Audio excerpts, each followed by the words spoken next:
La vie d'un Congolais ne vaut-elle pas la vie d'un Ukrainien? Ça, ce sont les mots d'un député belge au Parlement de Belgique lorsqu'il interpellait justement ses collègues par rapport à la situation en vue au Congo. Écoutons ensemble cet extrait et on en discute. Madame la ministre des Affaires étrangères du Royaume de Belgique, je vous interpelle sur la situation dramatique du peuple congolais. Je pose la question, pourquoi la Belgique n'intervient pas? Pourquoi la Belgique n'intervient pas pour aider la tragédie du peuple congolais à l'est du Congo? 5,4 millions de morts, des centaines de milliers de déplacés, 1 million de réfugiés à Goma. Et une responsabilité écrasante qui pointe du doigt le Rwanda présent à l'est du Congo avec son armée. Et que fait la Belgique? Rien. Rien. Comment est-ce possible?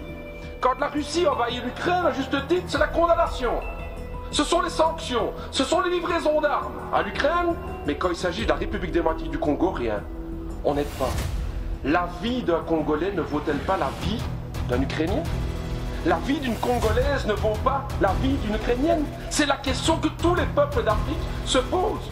Pourquoi ce 2 poids 2 mesures? Qu'est-ce qui se passe dans la politique belge aujourd'hui?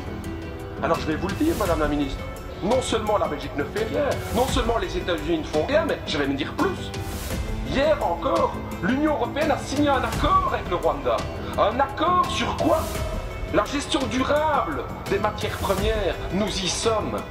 Le coltan, le cobalt, le nickel, le diamant, le cuivre.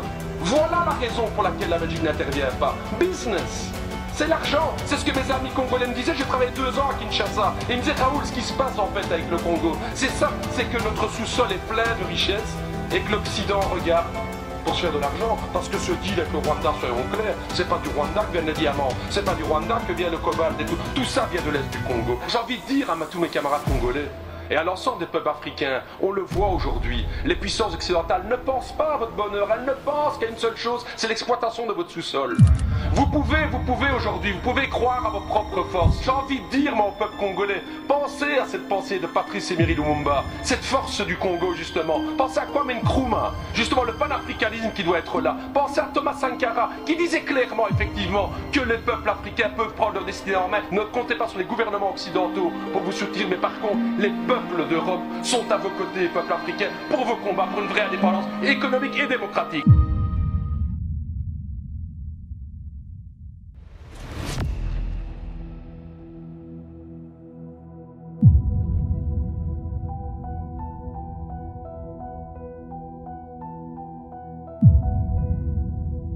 Comme le disait justement le député qu'on vient d'entendre, les États occidentaux ne veulent pas votre bien. Vraiment, mes amis congolais, il faut absolument que nous prenions ce problème. En tout cas, ça fait depuis 30 ans que ce conflit existe.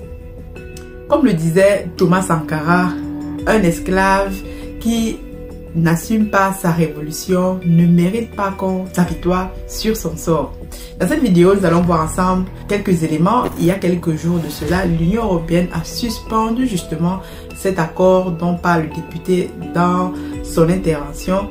L'accord avec le Rwanda justement qui, comme il dit, au niveau des matières premières, mais on sait très bien que le Rwanda va faire un accord, un deal avec l'Union européenne pour fournir toutes ces matières premières alors que lui-même n'a rien du tout dans son sol. En tout cas, restez connectés. On va se retrouver juste après parce qu'il y a beaucoup d'informations extrêmement importantes à traiter.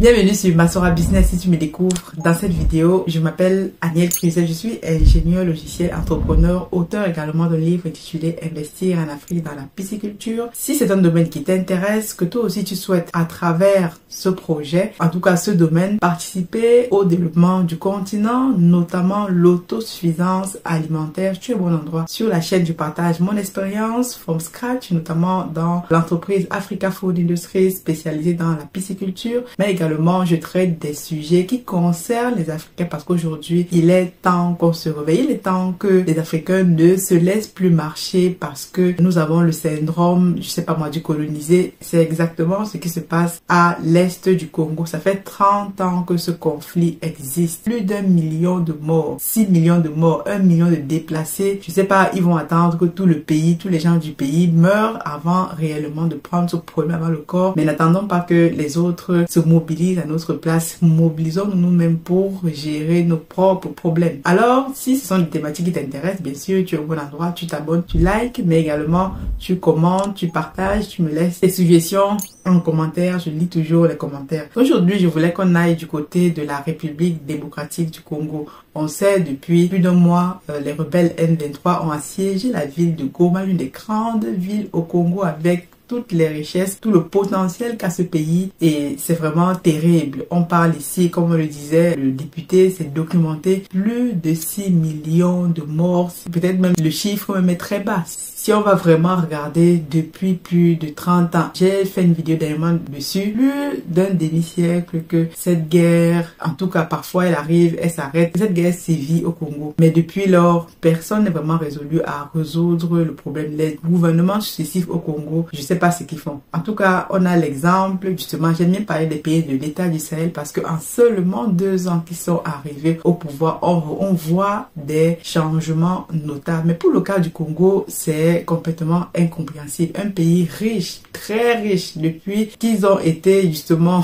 colonisés par le royaume de Belgique. C'est pour ça que la Belgique a, je veux dire, un rôle très important à jouer dans ce pays, dans ce conflit, puisque comme on le sait, le royaume du Congo était, on va dire, la chasse gardée du roi Léopold II. Je l'ai documenté dans une vidéo. Ils ont exploité les richesses du pays pendant des décennies. Ils sont partis et continuent encore d'exploiter les richesses via plusieurs mécanismes. Et lorsque le Rwanda, à côté, un petit pays de 26 000 km² comparé au Congo, 2,3 millions de km², comment c'est possible qu'un petit pays comme ça réussisse à, je sais pas, à avoir une domination sur ce grand pays? C'est complètement impensable si ce n'est grâce à l'appui des puissances occidentales. Ce n'est pas moi qui le dis, c'est le député lui-même qui le dit. Parce que lorsqu'on regarde l'accord signé en février dernier entre l'Union européenne et le Rwanda, soi-disant pour gérer les matières premières de façon durable, comme le dit lui-même, c'est le business.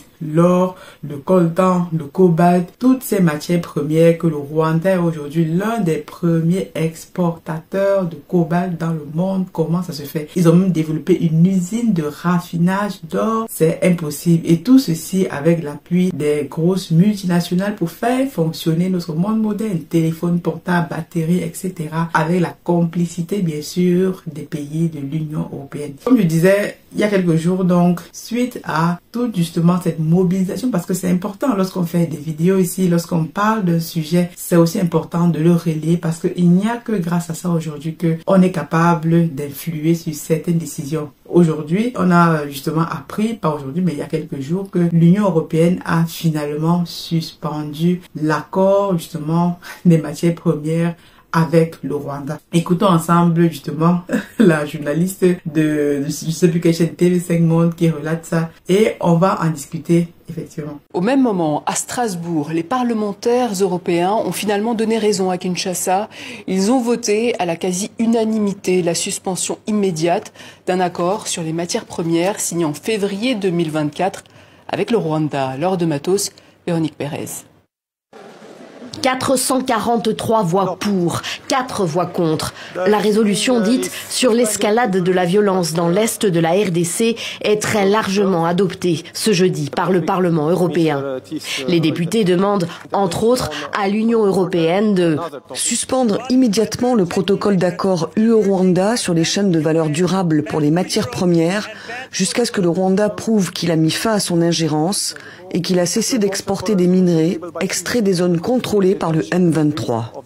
À l'époque de sa signature, il y a 1 an, le protocole en question avait été vivement critiqué par le président Félix Tshisekedi. Pour lui, l'accord encourageait, je cite, le pillage des ressources naturelles de la RDC. Quand vous achetez le produit du recel, vous êtes vous-même coupable de vol. Vous êtes assimilé aux voleurs. Donc, L'Union européenne, j'espère qu'elle ne va pas jouer ce jeu-là. Le gouvernement congolais continue d'accuser aujourd'hui le Rwanda de vouloir faire main basse sur ses ressources minières dans l'Est et de soutenir le M23 pour cette raison. Cette prise de position du Parlement européen est une première victoire diplomatique, selon ce député national de la majorité présidentielle. Comme on l'a entendu dans le reportage, l'Union européenne a finalement suspendu cet accord avec le Rwanda concernant les mineurs. Mais moi, je me pose une question. Pourquoi déjà avoir signé cet accord avec le Rwanda, sachant que eux-mêmes n'ont aucun minerai dans leur sous-sol? C'est comme si, je sais pas, comme dit le président Tshisekedi, si tu achètes le produit du recel, alors toi-même tu es receleur. Donc l'Union européenne sait pertinemment, à l'époque où ils ont signé cet accord, il y avait déjà des critiques, des gens ont vivement critiqué cet accord, mais ils ont quand même signé parce que ils ont besoin des matières premières pour fonctionner. Je disais, notre monde moderne, comme je le disais, en 2035, tout le monde ici en Europe devra passer à une voiture électrique. Et les voitures électriques, c'est quoi? Ce sont les batteries qui fonctionnent, qui sont majoritairement constituées des minerais qu'on connaît, coltan, cobalt, etc. Mais quand l'Union européenne va signer cet accord en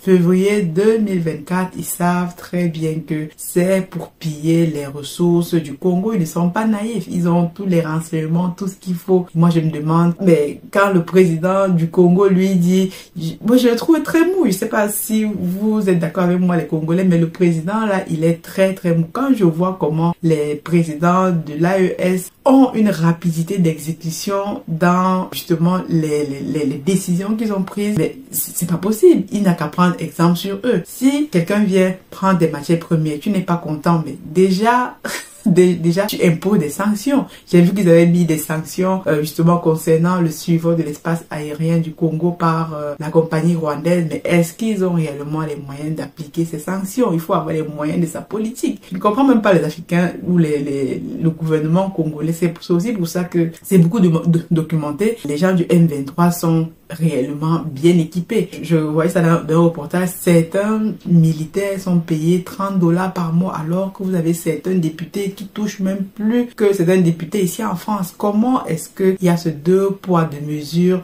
Donc on peut se mobiliser, là c'est très bien. L'accord a été suspendu, mais est-ce que ça va réellement changer quelque chose sur le terrain? Si le Congo lui-même ne prend pas ce conflit à bras le corps, ne met pas les moyens en jeu, ils ont des matières premières, donc ils peuvent se servir de ces matières premières pour, je sais pas moi, acheter le nécessaire qu'il faut pour équiper leur armée, comme l'a fait le président capitaine. En tout cas, c'est une situation qui me dépasse. Donc, il faut absolument que nous, Africains, nous soyons nombreux et nombreuses à relayer ce message, parce que si on reste comme ça, le conflit là peut encore durer peut-être 30 ans de plus. Et quand je vois tout le nombre de morts des enfants, des femmes, des enfants de 1 an ont subi des VIOL, je vais même pas citer ici, 1 an, des mamans, des femmes, mais à quand ce conflit va s'arrêter? Mais quand la Russie envahit l'Ukraine, tout de suite, levée de bouclier, il y a des sanctions, on envoie des armes, on envoie XYZ, mais parce que les Européens, voilà, sont plus proches de l'Ukraine. Et moi, je me demande où sont même la solidarité des pays africains. Que fait l'Union africaine? On est là, le Congo est dans une situation tout seul, aucun pays ne lui apporte son aide. On attend que d'autres personnes de l'Occident viennent leur apporter leur aide, mais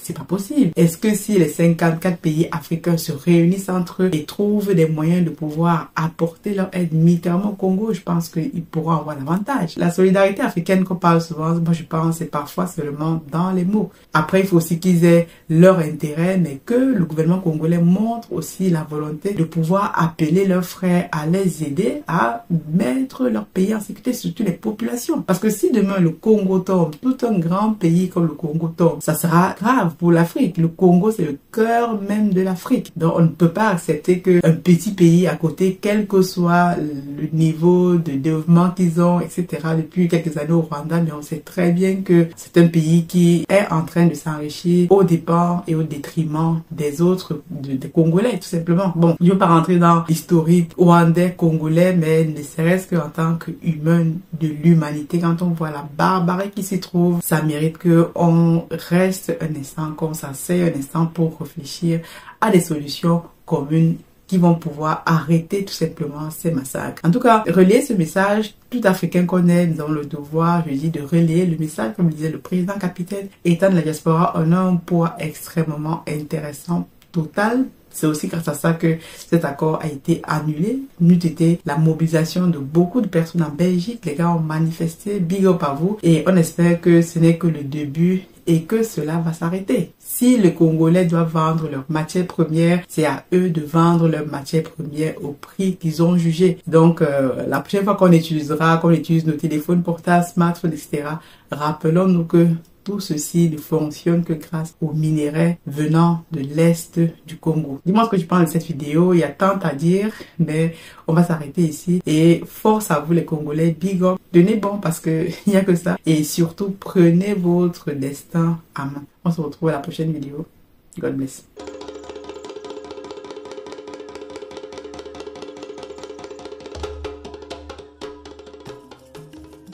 Bienvenue chez Africa Food Industry, votre partenaire de confiance pour une alimentation saine et de qualité. Situé au Cameroun en périphérie de Yaoundé, notre site de production en pleine nature est dédié à l'élevage, à la production et à la transformation responsable des poissons les plus frais. Chez Africa Food Industry, nous élevons et transformons une variété de poissons, notamment le silure, la carpe et le tilapia, dans le respect de l'environnement et du bien-être animal. Nos processus d'élevage rigoureux garantissent que chaque poisson est traité avec le plus grand soin du moment de la capture à son arrivée sur votre table. Découvrez notre large gamme de produits finis, des filets de poissons frais aux délicieuses conserves de carpe de silure et de tilapia, prêts à satisfaire les palais les plus exigeants. Pour des produits de qualité supérieure, faites confiance à Africa Food Industry. Contactez-nous dès aujourd'hui pour en savoir plus. Africa Food Industry, nourrir le monde, une bouchée à la fois.